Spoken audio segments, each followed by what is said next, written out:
Boa noite, espero que esteja tudo bem com vocês. Vamos iniciar a nossa live agora sobre síndrome de Down.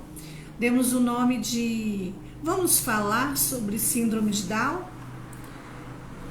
Então, nós vamos conversar um pouquinho sobre essa síndrome, porque hoje é 21 de março e no dia 21 de março nós temos mundialmente uma conscientização sobre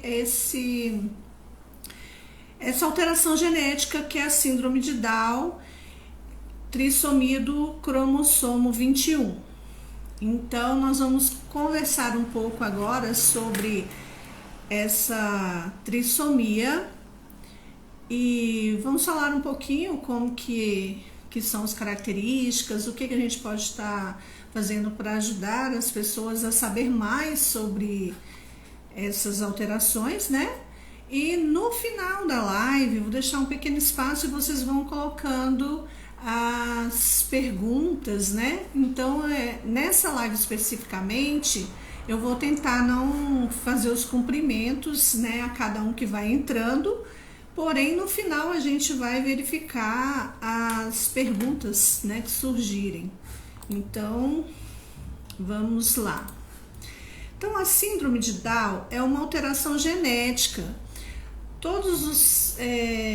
As pessoas têm os cromossomos, né, em todas as células, e normalmente nós temos 46 pares de cromossomos, e na síndrome de Down, o cromossomo par 21, ele tem uma alteração, então ele, em vez de ser um par, ele é um trio, né? Por isso que chama trissomia do 21. E só assim uma consideração, eu não vi escrito, mas acredito que 21 de março foi escolhido justamente porque 21 tem a ver com o par 21 da trissomia, né? E março é o mês 3, né? Com 3 perninhas, né, do cromossomo.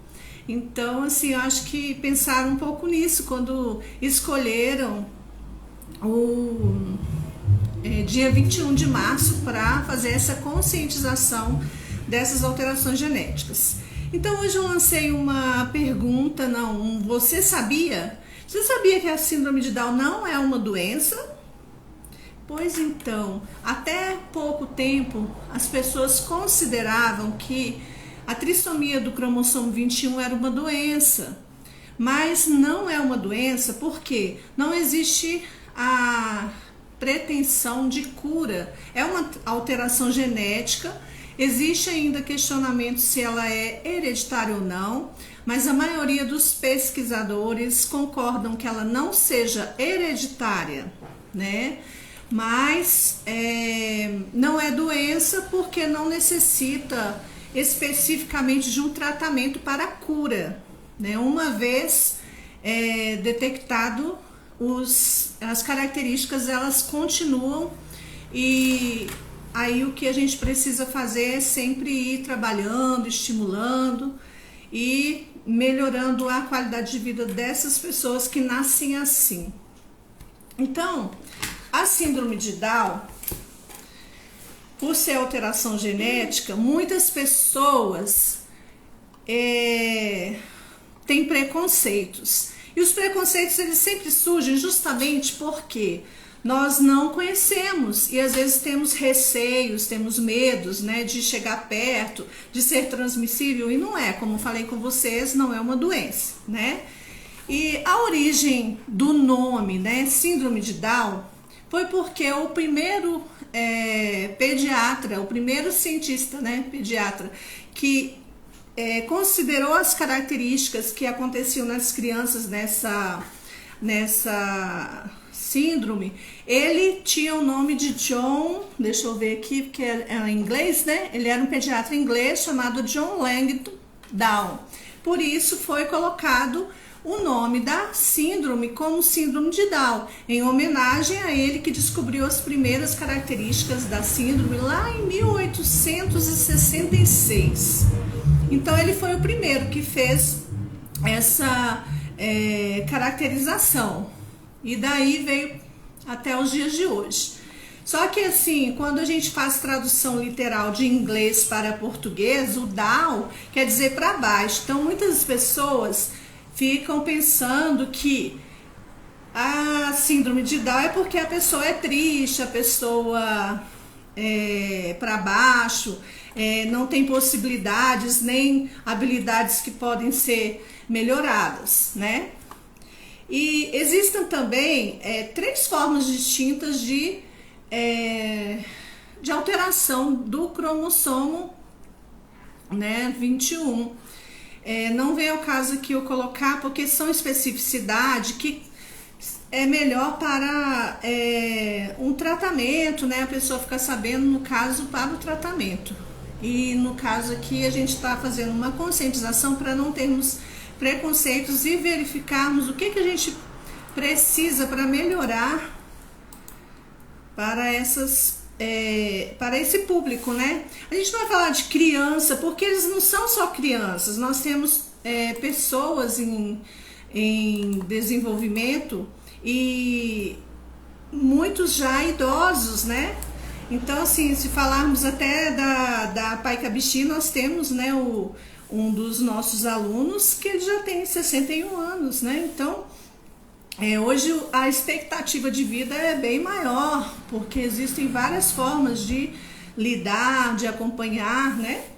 Então, as formas seriam mais para poder fazer os tratamentos e acompanhamentos que fiquem melhor para a família, né?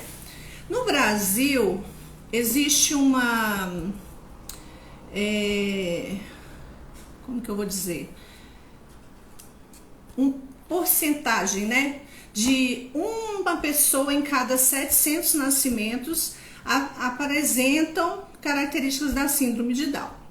Quais são essas características em termos físicos, né? A gente pode verificar uma face achatada, a fenda da pálpebra oblíqua, né, aquele olho puxadinho, né?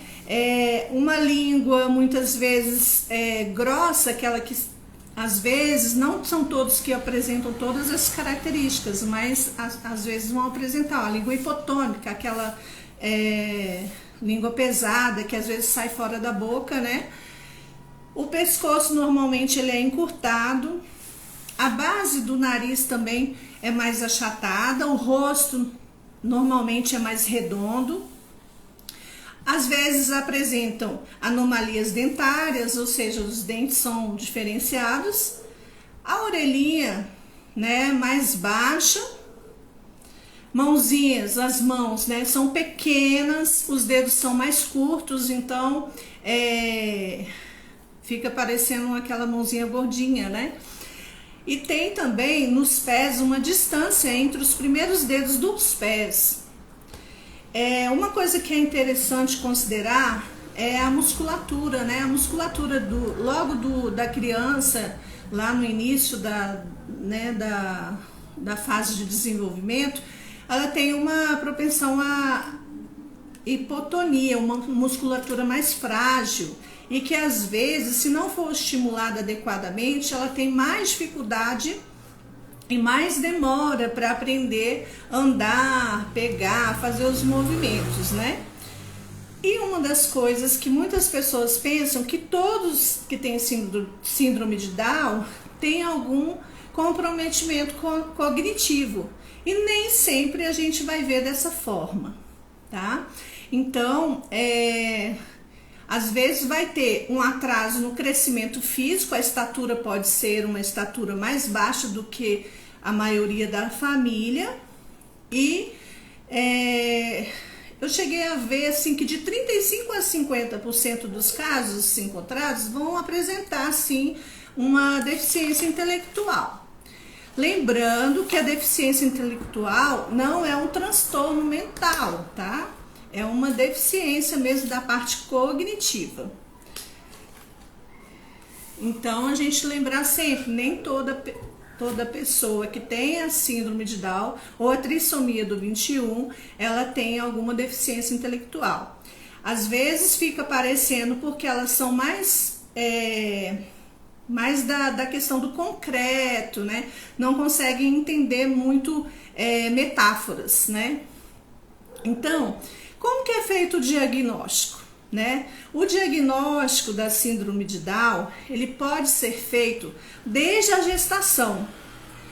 Como que eu vou pedir um exame na gestação? Quando se houver suspeita, por exemplo, se a mãe tem idade avançada, ou o pai também já tem idade avançada, aí se pede, né, alguns exames que pode apresentar ali e já facilitar, né, para o acompanhamento do desenvolvimento dessa criança que vai chegar. Porque muitas vezes quem tem síndrome de Down vai apresentar uma cardiopatia, né? E aí na hora do nascimento a criança já vai ter ali a pessoa, o profissional específico para atender na hora do nascimento e ter os cuidados perinatais. Então, um dos tipos de exame que é solicitado para ser feito e desvendado se tem ou não a síndrome é chamado de cariótipo, né? Então você faz o cariótipo e aí nesse exame vai dizer se existe essa alteração genética em qual, né, par, no par 21, mas tem em algum outro lugar a mais, né? E o que vem de características a mais, né? Então essas crianças quando estão lá na fase do desenvolvimento inicial, nos primeiros anos de vida, elas são mais suscetíveis às infecções, principalmente, igual eu falei, nos primeiros anos de vida, porque elas são mais sensíveis, né?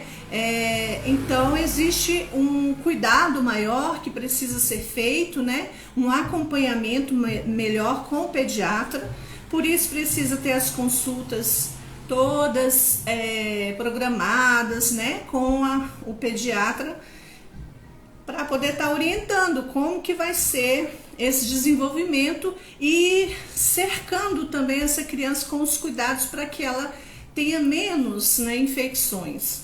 Então, é sempre importante ter esses cuidados do pré-natal, mesmo quem não tem essa propensão, né, de ter filhos com síndrome de Down ou outras coisas, a gente nunca sabe como deve ser. Então, mesmo que seja um adolescente ou um adulto ou qualquer idade, está grávido, vamos procurar fazer o pré-natal para ter esses cuidados todos, né, e receber as orientações adequadas. Então, a criança, o adolescente, o adulto pode receber diversos tipos de acompanhamento para estimulação. E dentro dessa estimulação, ela vai desenvolver e potencializar as suas capacidades. O tema de conscientização desse ano, né, para a síndrome de Down é conosco, não por nós. E é interessante, porque as campanhas são realizadas, assim, inicialmente pela ONU, que abrange todos os países, por isso é uma campanha mundial. E atualmente a gente, né, verifica uma busca por mudança na imagem de quem vive com a síndrome. E aí, essa imagem, né, a pessoa vai tentar passar uma ideia de que quem tem síndrome de Down também pode ter autonomia e independência. Só que vamos começar desde a infância a estimular e ir dando esses direitos de ir e vir, os direitos de conhecer mais as coisas, não superproteção, né? Então, a campanha desse ano busca esse lado conosco, ou seja, esteja com a gente, mas não faça por mim, né? Então, assim, às vezes a gente quer proteger tanto que a gente começa a fazer tudo pelo outro, e isso cria a sensação de não consigo, não vai dar certo, né? Mexe com o emocional e também diminui as capacidades que a pessoa pode estar desenvolvendo ao longo da vida. Então, uma das coisas que a gente está pensando, inclusive, né, o tema foi bem assim interessante, que no trabalho que a gente vai fazendo aí na Pai de Cabixi, né, com os autistas, trabalhar habilidades para a vida, é exatamente isso: criar independência, criar autonomia em algumas situações. Porque se eu não sei alguns nomes de algumas coisas, fica difícil de alguém me perguntar e eu ir livremente buscar aquela alternativa, né? Então, uma das coisas que a gente precisa pensar, que mesmo com essas dificuldades, eles podem ser protagonistas das suas vidas, né? Alguns vão ter mais dificuldade, mas não quer dizer que não tenham possibilidades, né? Então, pensando assim, que tipo de acessibilidade é necessário para a pessoa que tem a trissomia do 21? Uma das coisas bem importantes, a comunicação simples. A comunicação simples é a melhor, ou seja, falar palavras fáceis e adequadas a cada situação. Criar conteúdos em linguagem simples, palavras mais curtas, né? E tudo dentro do tempo e das próprias possibilidades da pessoa que está em desenvolvimento, né?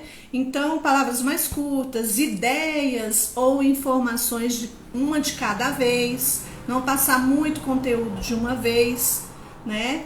E reduzir ou nem usar também metáforas, né, que são coisas que dão a entender ou que dão duplo sentido para as coisas, então não é recomendado.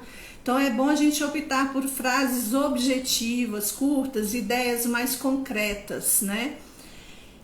E reduzir, né, que essa questão da conscientização, a gente busca reduzir o preconceito e também diminuir a superproteção, porque isso atrapalha a autonomia, atrapalha a maturidade das pessoas que, no caso do que a gente está falando, especificamente da trissomia 21, quando eles estão limitados em suas capacidades, eles vão se acomodar nisso, né? Se tem alguém que faz por mim, então eu fico recebendo tudo pronto, né? Então, assim, uma coisa que é importante também a gente verificar a diferença entre autonomia e independência.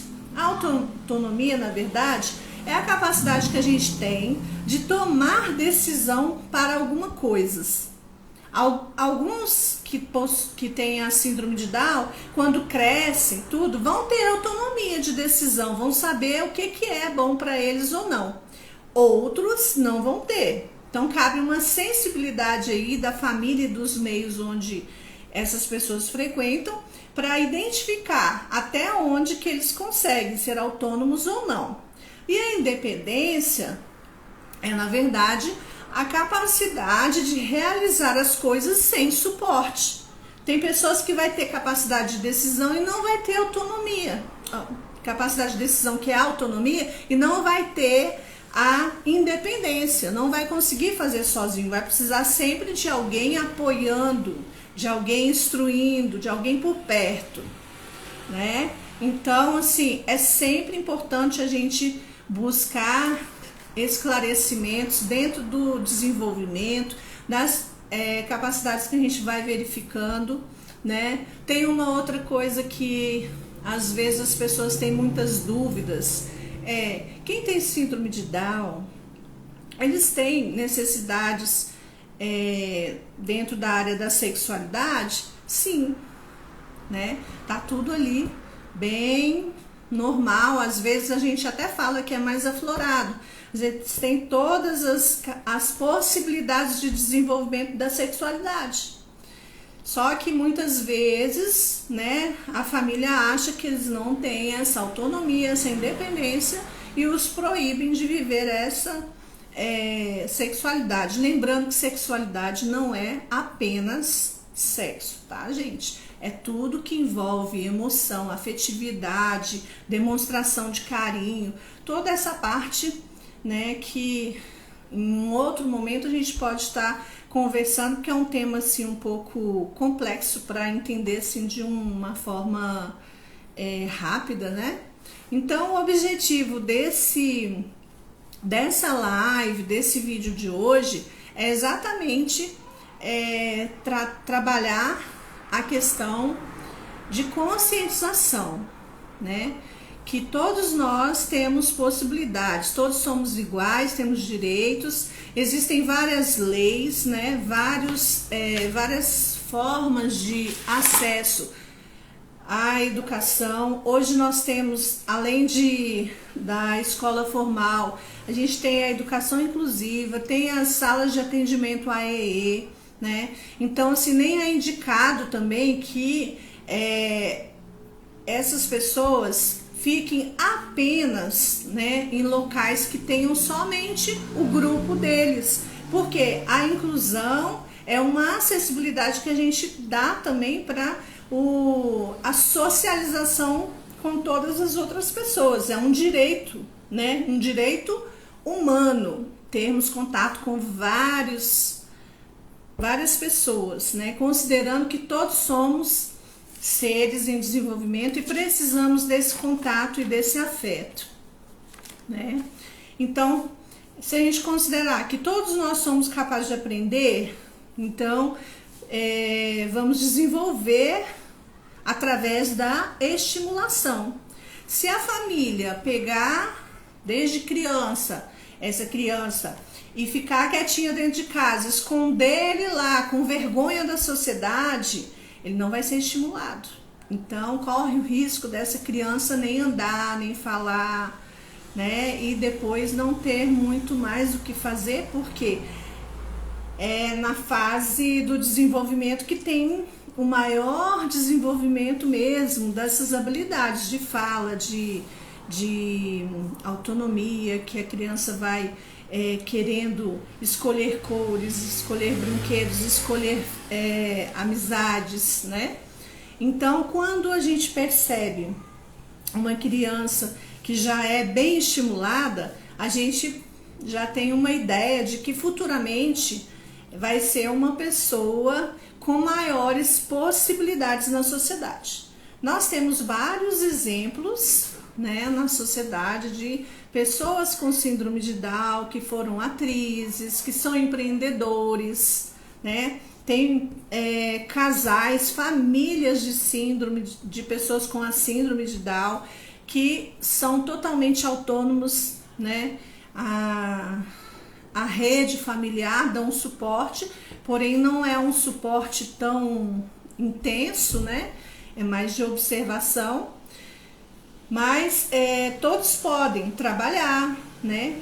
Portanto, tem uma lei, né, que garante cotas, né, para inserção no mercado de trabalho, né? E nós temos tido um crescimento bem grande, né, de um tempo para cá, na questão da escolarização, ou seja, muitos estão chegando à faculdade, ao doutorado, né? Por isso a gente verifica também que nem todos vão ter essa questão da deficiência intelectual, então vão conseguir chegar mais e avançar mais, né? Então, tudo vai depender de processos, intervenção precoce, inclusão escolar, né? Autonomia e independência, que a família vai deixando esse espaço, né, para essa maturidade, inclusão no mercado de trabalho. E às vezes a pessoa não vai trabalhar numa empresa, mas vai criar o seu próprio negócio. Tudo é possível, né?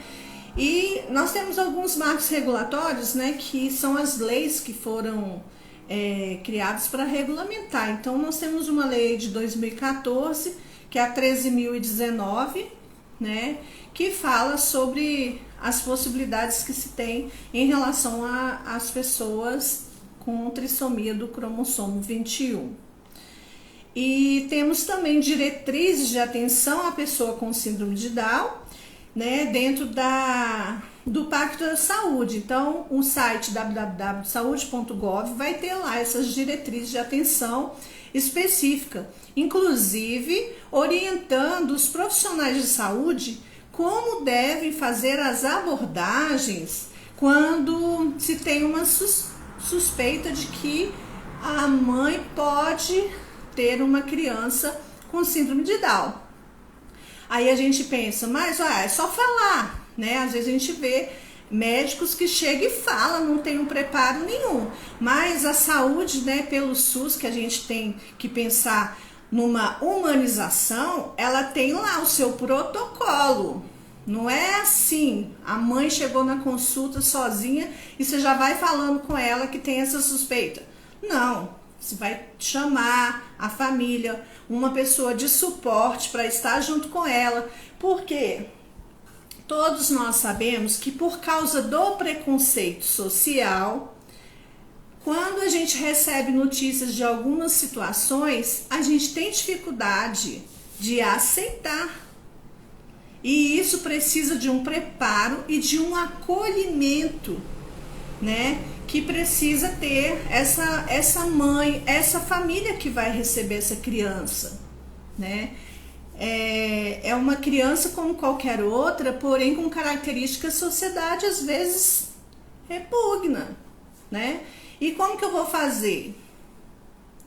Né? A saúde, enquanto lá no pré-natal for verificando essas possibilidades, ela vai ter o protocolo, vai chamar a família, vai conversar, vai verificar o histórico dessa família, se existe um pensamento a respeito, né, que a criança possa ter essa síndrome, como que é, o que a família acha. Mas também nós sabemos que muitas famílias recebem a criança e só depois de um tempo que vão perceber ou que vão verificar os traços, né? E aí também tem, né, essa dificuldade, né, de aceitação dessa, na verdade não é um diagnóstico, né, mas é um momento que precisa também ser acolhido, né, porque as emoções estão ali. A gente tem até alguns livros que falam, né, da questão da maternidade, porque a maternidade é um momento que a gente idealiza um bebê, a gente idealiza que a criança vai nascer com as características X ou Y, né? Ou vai parecer comigo, vai ter os olhinhos do pai. A gente faz uma série de construções que, quando a gente tem essa probabilidade de ter uma criança com uma síndrome, essas construções vão sendo desconstruídas, né? Elas vão se desfazendo ao longo do tempo. E, na verdade, é uma vivência de luto que a gente também tem, né? Só quem já teve ou tem sabe dizer exatamente o sentimento que se tem quando você recebe uma possibilidade. Mas depois a gente sabe que a família sempre vai acolher, sempre vai amar, né? Então, vamos pensar pelo lado conscientização. É uma forma que a gente tem de fazer as pessoas entenderem que é uma criança, é um adulto, tem uma síndrome, tem uma trissomia, mas tem possibilidades, habilidades que são como qualquer outra pessoa. Não podemos fazer discriminação. Então, é na família que a gente também vai ensinando os nossos entes a integrar as pessoas que são um pouco diferentes das nossas famílias, né? Mas não diferente por só ser diferente, porque tem a síndrome ou alguma característica que às vezes os outros acham muito difícil de lidar. Mas nós temos essa responsabilidade, né, de fazer esse acolhimento, né, para poder trazer essa aceitação e a criança, o adolescente ou o adulto com a trissomia seja parte da sociedade e daquele grupo onde ele está inserido, né? Então a gente precisa fazer essa conscientização em todos os lugares, né? Não é só, né, por vias de palestra, mas nós precisamos sempre estar atento nas igrejas, nas escolas, em qualquer lugar que a gente for, para a gente não chegar e olhar torto para a pessoa, olha, fulano é assim, né? Igual a gente percebe que se não é igual a mim, às vezes a gente tem dificuldade de aceitar. Então, nós somos iguais, mas temos diferenças. Parece contraditório, mas é assim mesmo. Então, agora eu vou deixar aberto aqui um pouquinho para vocês do Instagram aqui, que eu consigo olhar mais, né? Fazerem perguntas, pode ir fazendo para mim as perguntas. Queria agradecer, né, a todos que estão aqui na live. Vai ficar gravado, depois a gente vai colocar o link para quem quiser assistir depois. Estou gravando também no Facebook, na página Apai Cabixi. Então, quem quiser também pode seguir lá, tá? Vai estar lá gravado. É a primeira vez que eu faço assim, com duas, então se tiver alguma dificuldade, vocês me perdoem, tá? Mas é assim. Queria agradecer a todos aí, deixa eu ver se tem perguntas. A Josi falou fez um comentário aqui, que fiquei sabendo que eles não sentem dores quando machucam. Isso procede? Olha, não é uma coisa generalizada, né? Assim como tem pessoas que não têm a trissomia e também tem essa questão de não sentir dor, né? Até se tiver alguém que queira fazer comentário aí, nós estamos abertos ao comentário, tá? Então, no mundo todo hoje, fazemos essa conscientização sobre a questão da síndrome de Down.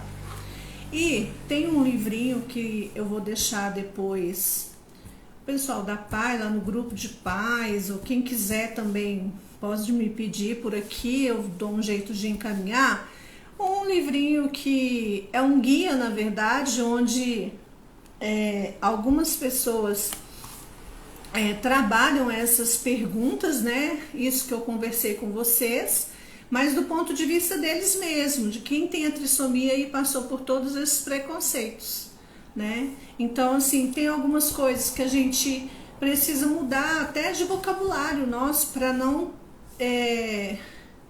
perpetuar, né, o preconceito em relação às diferenças, né? Então, assim, olha, quando a gente fala assim, o Dowzinho, né? A gente está colocando um preconceito aí. Então, assim, não é o Dowzinho, é uma criança normal, é uma criança como qualquer outra criança. Ela tem uma trissomia, que é uma alteração genética. Tem pessoas que utilizam o termo mutação genética, mas não é uma... igual antigamente se usava muito o termo de anomalias, né, cromossômicas e tal. Então hoje estão se falando menos para poder não criar esse distanciamento, né, e produzir um conceito assim do normal e anormal. Não existe, né? Então eu sempre coloco, vou falar de novo aqui, né, de perto ninguém é normal. Freud dizia essa frase e eu acho muito importante isso mesmo, de perto ninguém é normal. Então por que eu vou falar assim, esse é normal, o outro não é, né? Cada um sabe das suas dificuldades.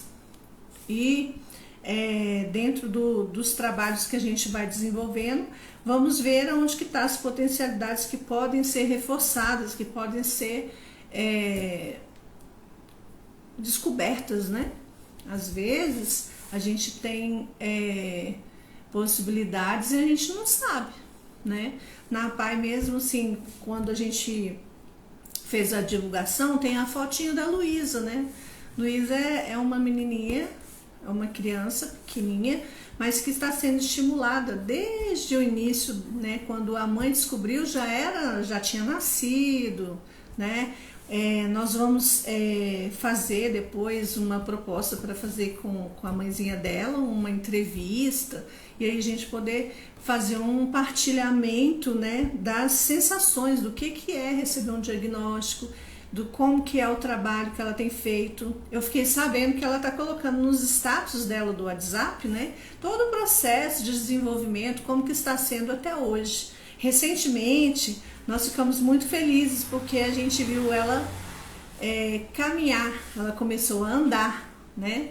E isso quer dizer que a parte muscular dela está melhorando, está sendo treinada, né? Então, na PAI nós temos profissionais, né? Fisioterapeuta, o pessoal da estimulação, o pessoal do AEE, né?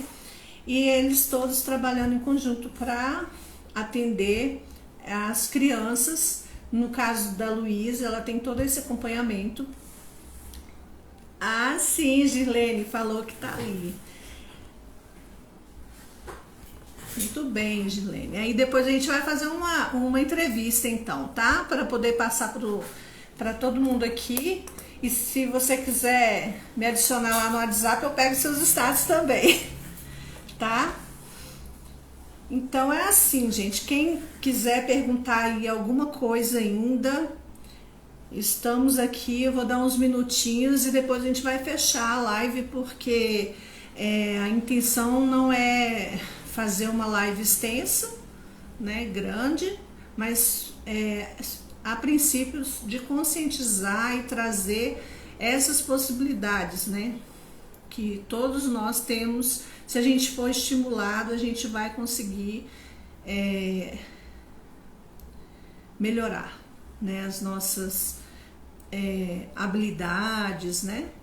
E não tem idade, tem coisas que às vezes a gente precisa fazer o treino de habilidades também para comunicação, né? Então essas coisas a gente vai melhorando a cada dia, certo? Então, se ninguém tem pergunta, ninguém tem colocações a mais, aí a gente vai, então, finalizar a live. Agradecendo a todos os participantes. Deixa eu voltar lá no início e ver quem esteve. Josicleide, Osana, o Magno, psicólogo aí, Girlene, que é a mãezinha da Luísa, Nara, Nayara, Elisângela, Jean Júnior, Simone Teixeira, Psicologia e Café. Ela é de Brasília, minha colega lá. Júlia Camaso, Celsa Ferreira, também de Brasília. Quem mais? Joelma J, Wagner da Silva, Sheila Oliveira, Edilenilce, nossa assistente social da PAI, Cláudia Lenker, nossa pedagoga, professora do AEE, Letícia Amaral Barbosa, minha prima lá do Guapé, de Minas Gerais, Nayara Silva. Nayara, parabéns, doutora, falou tudo que nós famílias gostaríamos de falar, mas não conseguimos expressar de uma maneira tão clara. Obrigada, que eu consiga cada dia, né, ser representante assim mesmo. É bom ouvir esses feedback. Rosana, live maravilhosa. Girlene, parabéns, doutora. Gente, muito obrigada. Vai ficar gravado, depois vocês vão, né, mandando para as pessoas que vocês conhecem. Tá bom? Então, vamos encerrando aqui e lembrando, conosco, não por nós. Ou seja, é um clamor até, né? Vem com a gente, esteja com a gente, mas não faça por nós. Isso aí é uma coisa assim que não deveria ser só pela trissomia 21, né? Deveria ser para todas as pessoas que têm dificuldades e deficiências, porque às vezes a gente trava elas de muitas coisas. Então vamos dar um pouquinho de corda para elas irem crescendo, né? E desenvolvendo o que elas têm ainda para desenvolver. Tá? Muito obrigada a todos, a Tati também. Obrigada a todos e boa noite. Até a próxima, que nós vamos fazer uma outra agora no mês de abril, que vai ser sobre o autismo. Tá bom? Então tá bom. Obrigada, tchau, tchau.